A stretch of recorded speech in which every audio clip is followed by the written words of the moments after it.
You don't own your music anymore. You don't own your software. You don't own your movies. You don't own your games.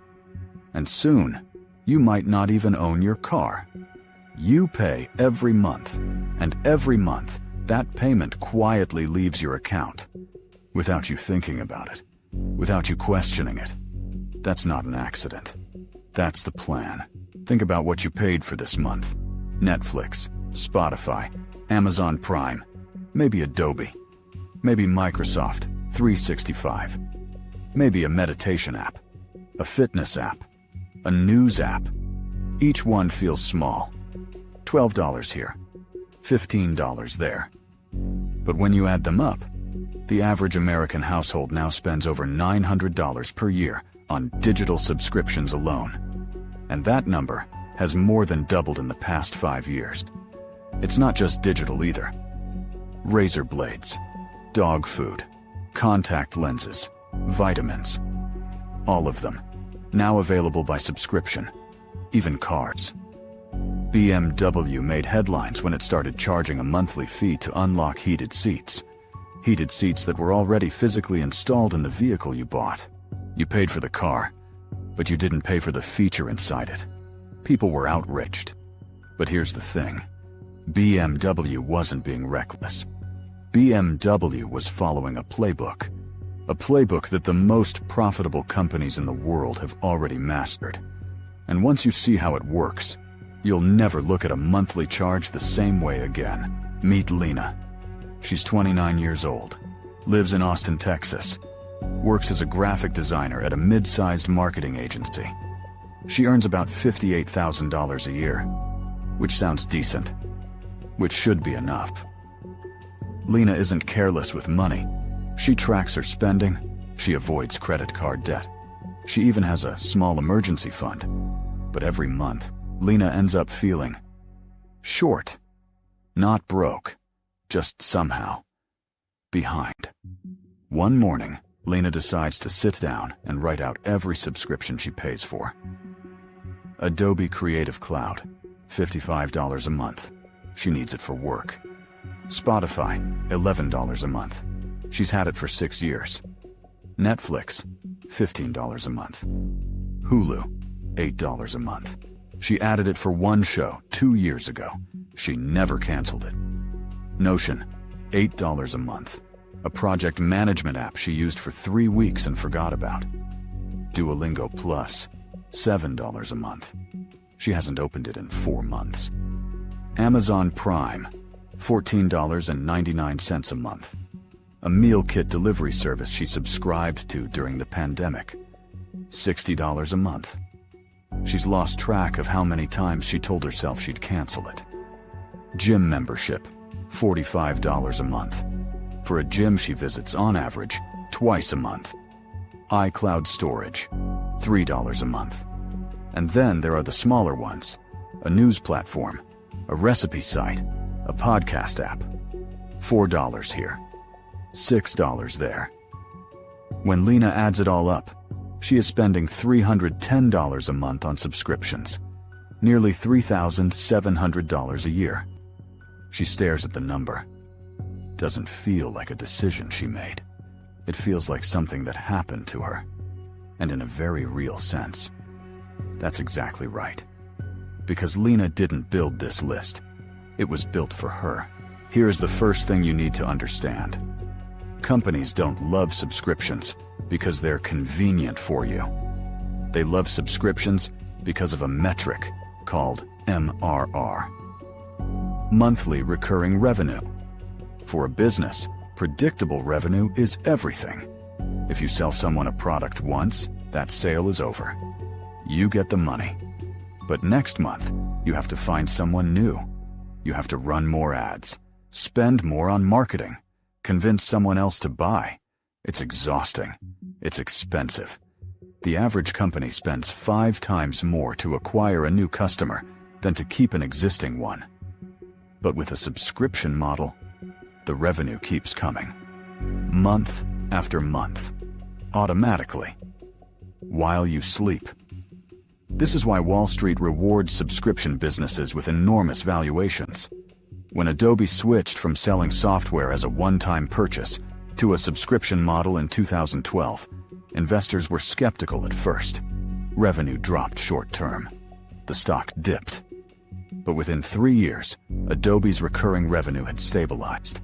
Within a decade, the company's stock price had increased by more than 1,000%. 1,000%. Not because the software got dramatically better, but because the revenue became predictable. Investors love predictability more than almost anything else. And here's the mechanism that makes it work. It's called passive churn reduction. When you have to actively decide to buy something, you make a real choice. You think about whether you need it. You compare prices. You might say no.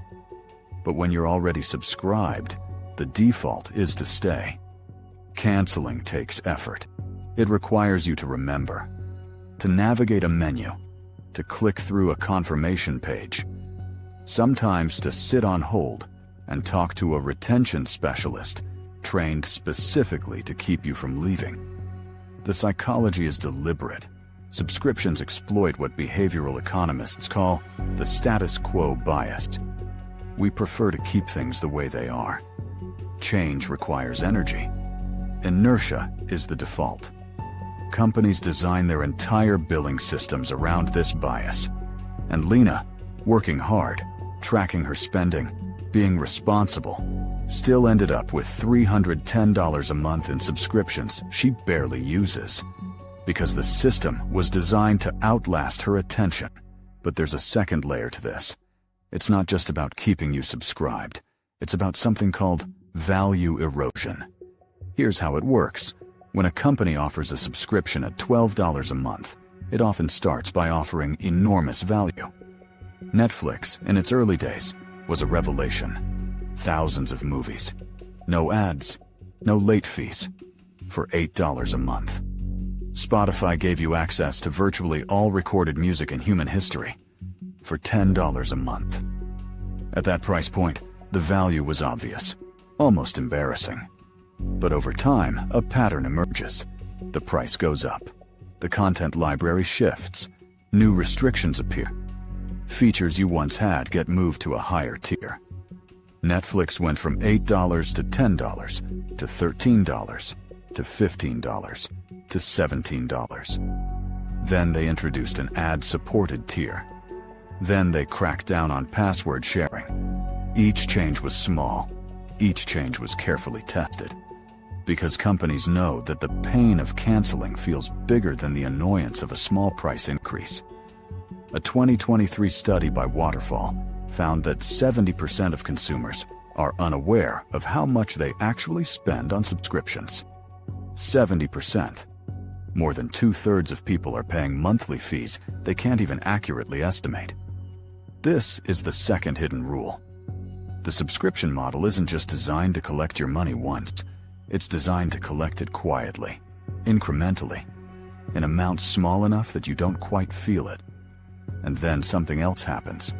As subscriptions become normalized, they begin replacing things that used to be one-time purchases. Software you bought once now requires a monthly fee. Features in physical products, cars, appliances, electronics, are being locked behind paywalls. John Deere, the tractor company, has been fighting a decade-long legal battle over whether farmers can even repair their own equipment. Because John Deere treats the software inside its tractors as a subscription service. A farmer who buys a $400,000 combine harvester doesn't fully own it. The software is licensed. The data the machine generates belongs to the company. Ownership is becoming a rental. And most people haven't noticed. To understand why this is happening everywhere, you need to understand how modern capitalism evaluates businesses. There's a concept in finance called LTV, customer lifetime value. It's the total amount of money a company expects to extract from you over the entire duration of your relationship. A one-time purchase has a fixed LTV. You buy the product, transaction complete. But a subscription has a theoretically infinite LTV. As long as you stay subscribed, the company keeps earning. This completely changes how companies think about their products.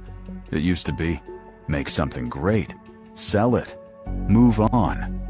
Now it's, make something good enough to hook you, and then optimize for retention forever. This is why apps are designed the way they are. Every notification, every nudge, every personalized recommendation. It's not about giving you value, it's about increasing engagement. Because engagement drives retention, and retention drives LTV. There's even an industry term for it: stickiness. Companies obsess over making their product sticky, hard to leave, embedded in your daily routine. Spotify knows that once your playlists are built, your Discover Weekly is trained, you're wrapped as part of your identity. You're not going anywhere. That's not a coincidence. That's architecture. And the shift is accelerating. In 2010, software companies made most of their money from one-time licenses. By 2020, the SaaS model, software as a service, had become dominant. By 2030, analysts predict that subscriptions will account for the majority of consumer spending in categories that were once defined by outright purchase: music, film, games, books, cars, appliances, healthcare, education. The economy isn't moving toward subscriptions. It's already there. And the companies winning this transition are accumulating something more valuable than profits. They're accumulating certainty, certain revenue, certain growth, certain market share, while consumers accumulate the opposite: certain obligations, certain monthly costs, certain financial commitments that never quite end. Back to Lena. After adding up her subscriptions, she cancels several of them. The meal kit service, the forgotten apps, the gym she barely uses. She saves about $130 a month. She feels good about it. But a few months later, something interesting happens. She resubscribes to one of them, because signing up for a promotion was easier than she expected. Then another one comes back, because a friend shares a referral code. And slowly, quietly, the list creeps back up. This isn't weakness. This is what behavioral economists call the resubscription trap. Companies have entire teams dedicated to win-back campaigns, targeted emails, personalized offers, limited-time discounts, timed precisely to the moment when you might be ready to return. The system doesn't just sign you up, it signs you back up. And here's the deeper realization. The subscription economy isn't just a business model, it's a fundamental restructuring of the relationship between companies and consumers. In the old model, you bought something and it was yours. Your record collection, your software, your car, yours. You could lend it, sell it, modify it, use it without paying anyone ever again. In the subscription model, that relationship is reversed. You never fully own. You always depend. You are always, in some sense, a tenant. And the companies are the landlords. This is the same structural shift that happened with housing. A generation ago, most people expected to buy a home. Today, an increasing number of Americans are permanent renters. Not by choice, but because ownership has become inaccessible. The subscription economy extends that logic beyond housing, into your entertainment, your software, your creative tools, your transportation. The question isn't whether this is convenient. Sometimes it genuinely is. The question is what it means to live in a world where you own less and less, and pay more and more, forever. There's an old idea in economics: the difference between an asset and an expense. An asset puts money in your pocket over time. An expense takes money out. For most of human history, buying something was acquiring an asset. A tool, a book, a piece of land, a car, something you owned, something that retained value, something that gave you independence. Subscriptions are the opposite. They are infinite expenses, obligations with no end date, costs that compound, not into wealth, but into dependency. The companies that sell them are acquiring something real. Recurring revenue, customer data, market dominance. And what are you acquiring? Access. Temporary, revocable, price-adjustable access. That's not ownership. That's permission. And permission can always be revoked. The people who built the subscription economy understood something most of us are only beginning to see. In the 21st century, the most valuable thing isn't a product, it's a customer who keeps paying. And the most powerful position in business isn't selling something great. It's becoming something essential. Not because you're irreplaceable, but because leaving costs more than staying. That's not a value proposition. That's a trap. And now that you see it, you have to decide what to do with that knowledge.